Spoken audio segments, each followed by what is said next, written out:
C'est une forme de narcissisme qui est la pire, je dirais, c'est celle que j'ai connue en tout cas. C'est une forme de narcissisme caché qui fait partie des narcissiques les plus difficiles à découvrir. Il se cache beaucoup derrière plein de masques différents, derrière plein de tactiques différentes de manipulation. J'aimerais en parler un peu plus dans cette vidéo parce que c'est ce que j'ai connu et je suis persuadée que ça pourra aider énormément de gens à les découvrir, à les démasquer et à arrêter d'entretenir cette manipulation perverse.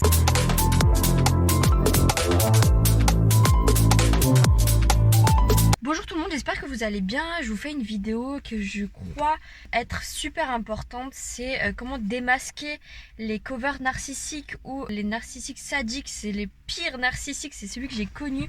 Ils mettent un point d'honneur à se cacher, à apparaître pour des bonnes personnes alors qu'ils ne le sont pas du tout. Je vous ai préparé 20 signes qui montrent que peut-être vous sortez avec un narcissique sadique, un covert narcissique et qu'il faut absolument vous en sortir. Alors le premier signe, c'est bien sûr qu'il est condescendant et qu'il prend un air de supériorité avec tout son entourage, vous, ses amis. Quand il parle même de sa famille, il peut avoir un air super condescendant, un air supérieur qui est vraiment difficile à supporter. Pour lui, il est vraiment au-dessus des autres et il n'y a aucun doute dessus. La deuxième raison, c'est qu'il se sent menacé par l'honnêteté et la franchise. C'est quelque chose qu'il déteste puisque lui, il n'est pas du tout comme ça. Il déteste les gens honnêtes parce que ça remet en question qui il est au plus profondément de lui.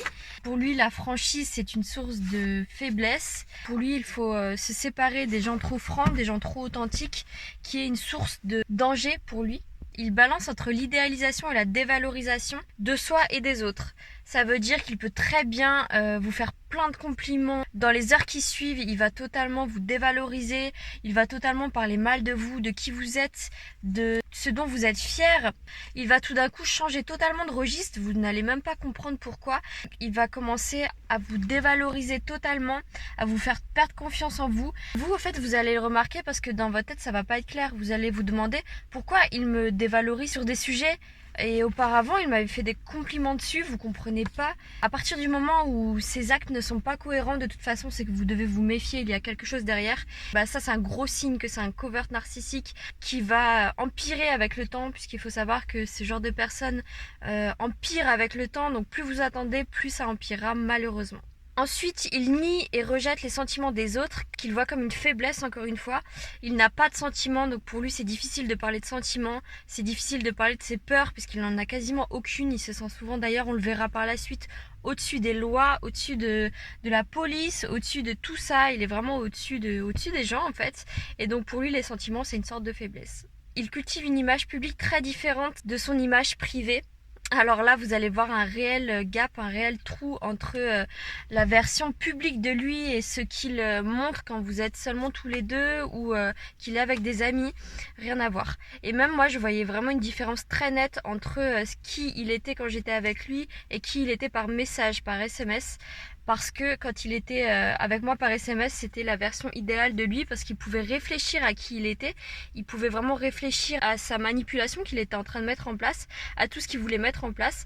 Par contre, quand je le voyais réellement en face de moi, c'était une toute autre personne, une personne sans sentiment, sans amour, et il y avait vraiment une réelle différence entre les deux. Donc là aussi, ça peut être réellement un signe que c'est un covert narcissique. Alors celui-là, c'est un point très important et je pense que c'est un des points primordiaux pour les narcissiques sadiques. C'est la plus drôle d'ailleurs, c'est ce qui me fait rire d'ailleurs parce que j'en ai fait les frais. Il s'identifie comme une victime. Très souvent, il va vous dire qu'il est malade ou qu'il a des faiblesses, peut-être qu'il a de l'asthme, qu'il va mourir.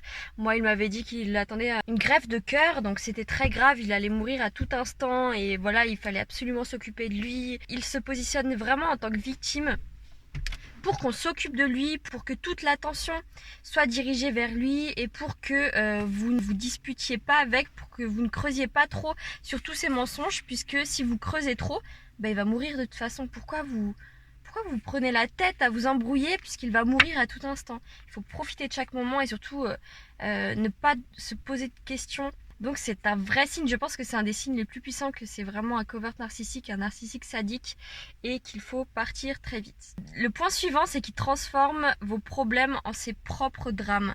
Si vous allez lui parler de quelque chose qui vous met mal, il va tout de suite le prendre pour lui et retourner la situation pour que ça devienne ses problèmes à lui, pour que vous le plaigniez lui, pour qu'il soit le centre de l'attention, puisque toute la lumière doit être dirigée vers lui. Et pourquoi même vous vous plaignez, pourquoi même vous avez l'audace de vous plaindre au pervers narcissique qui de toute façon ne comprend pas, tout doit être dirigé vers lui. Donc pourquoi vous avez un mot à dire? C'est ça qu'il se dit en fait, vous n'avez aucun mot à dire. Donc c'est triste, mais là aussi c'est un réel signe. Et il évite l'introspection et il n'a pas de sens de lui-même. Ce sera vraiment pas du genre à faire du développement personnel, ou alors il va le faire dans le but de vous manipuler. Là encore, ça a été le cas pour moi. Il était dans l'introspection, mais c'était vraiment une façade en fait. C'est pour se masquer. Un covert narcissique, c'est un narcissique qui se cache derrière différents masques. Et le développement personnel, le fait qu'il soit dans la spiritualité ou même la religion, il peut vraiment vous paraître très religieux. Tout ça, c'est une forme super intelligente pour manipuler les autres. Alors l'autre point, c'est qu'il est envieux et rancunier. Là encore, ce n'est pas un secret. Tout le monde sait que les pervers narcissiques sont très jaloux, ils envient leur entourage, ils envient leur famille, leurs amis proches, leurs compagnes. Ce n'est vraiment pas un secret. Il a besoin d'être rassuré un maximum, c'est un petit enfant. Il a un besoin d'être materné, un besoin qu'on le prenne en main. Il ne sait pas gérer ses situations lui-même, il a souvent du mal à se gérer lui-même. Donc il a vraiment besoin de quelqu'un pour le rassurer tout simplement. Il pourra également flatter son entourage pour s'attirer des faveurs. Pour lui, rien n'est fait par hasard, rien n'est dit par hasard. S'il vous flatte, c'est qu'il attend quelque chose derrière.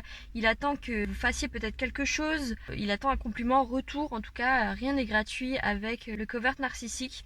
Il ne s'excuse pas sincèrement, il manque d'empathie émotionnelle. Donc jamais il vous donnera une excuse sincère.